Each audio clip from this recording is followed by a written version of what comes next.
12वीं की परीक्षाएं रद्द करने की मांग पर सुनवाई हो चुकी है और आपको बता दें कि सुप्रीम कोर्ट ने फैसला लिया है कि इस पर 12वीं की परीक्षा को लेकर केंद्र सरकार फैसला ले। सुप्रीम कोर्ट ने यह फैसला सुना दिया है। फिलहाल एक बार फिर गुरुवार तक सुनवाई जो है उसको टाल दिया गया है, यानी केंद्र सरकार ने बोला है कि 2 दिन तक का समय केंद्र सरकार को चाहिए, यानी केंद्र सरकार ने 2 दिन के समय की मांग की है सुप्रीम कोर्ट से।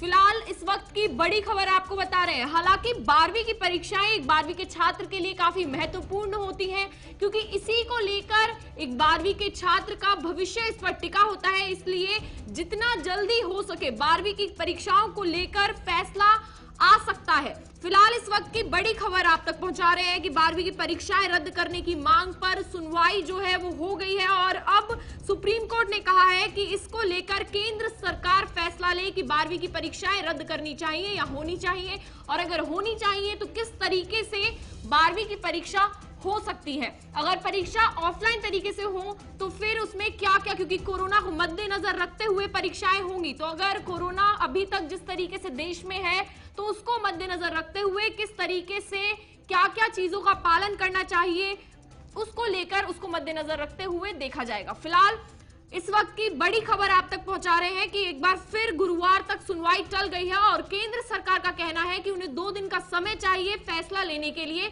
और इसलिए सुप्रीम कोर्ट ने अब सरकार पर ही फैसला छोड़ दिया है, केंद्र सरकार पर, कि 12वीं की परीक्षाएं होनी चाहिए या नहीं होनी चाहिए। यानी 12वीं की परीक्षाएं रद्द करने की मांग पर सुनवाई आज हो चुकी है। तो इसको लेकर अधिक जानकारी के लिए हमारे साथ हमारे संवाददाता प्रणय हमारे साथ जुड़ गए हैं। प्रणय, जिस तरीके से सुप्रीम कोर्ट ने फैसला सुनाया है कि अब केंद्र सरकार फैसला ले 12वीं की परीक्षाओं को लेकर, तो क्या सरकार फैसला ले सकती है इस बीच, क्या लगता है आपको? देखिए, 2 दिन का समय मांगा है। 2 दिन में केंद्र सरकार अपना निर्णय कोर्ट को बताएगी। सुप्रीम कोर्ट में सीबीएसई बोर्ड परीक्षाओं पर फैसले को सुनवाई शुरू होते ही आज ये स्थगित हो गई। केंद्र सरकार ने अपना फैसला जो साझा करना है उसके लिए कोर्ट से 2 दिन का समय मांगा है। इस पर सुप्रीम कोर्ट ने केंद्र सीबीएसई से कहा है कि अगर उन्हें परीक्षा को आगे बढ़ाने का फैसला किया है या फिर परीक्षा को रद्द करने के लिए, जैसे उन्होंने पिछले साल जो किया था, जो फैसला किया था, तो उसका वो कारण भी बताए और जल्दी फैसला भी ले।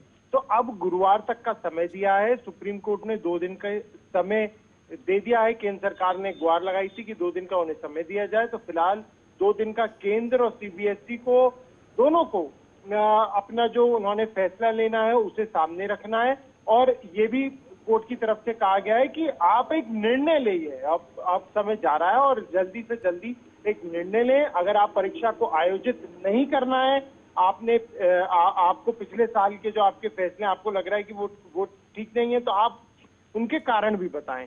तो ये जो फैसला था वो सुप्रीम कोर्ट की तरफ से कहा गया है, और ये भी कहा है कि आप जो निर्णय लो वो वाजिब होने चाहिए, वो उचित होने चाहिए। मान लीजिए अगर परीक्षाएं होती हैं, अगर सरकार इस फैसले पर आती है, क्योंकि काफी छात्र ऐसे हैं जो चाह रहे हैं कि परीक्षाएं अभी भी हों, और अगर मान लीजिए परीक्षाएं ऑफलाइन होती है तो सरकार को इसको लेकर क्या एहतियात बरतने चाहिए? देखिए, अगर ऑफलाइन होती है, ऑफलाइन परीक्षाएं हो, इसी को लेकर सारी जो परेशानियां हैं, जो चिंताएं हैं, वो बढ़ी हुई हैं, और यही वजह है कि अभी तक सरकार भी इस बाबत फैसला नहीं ले पा रही है।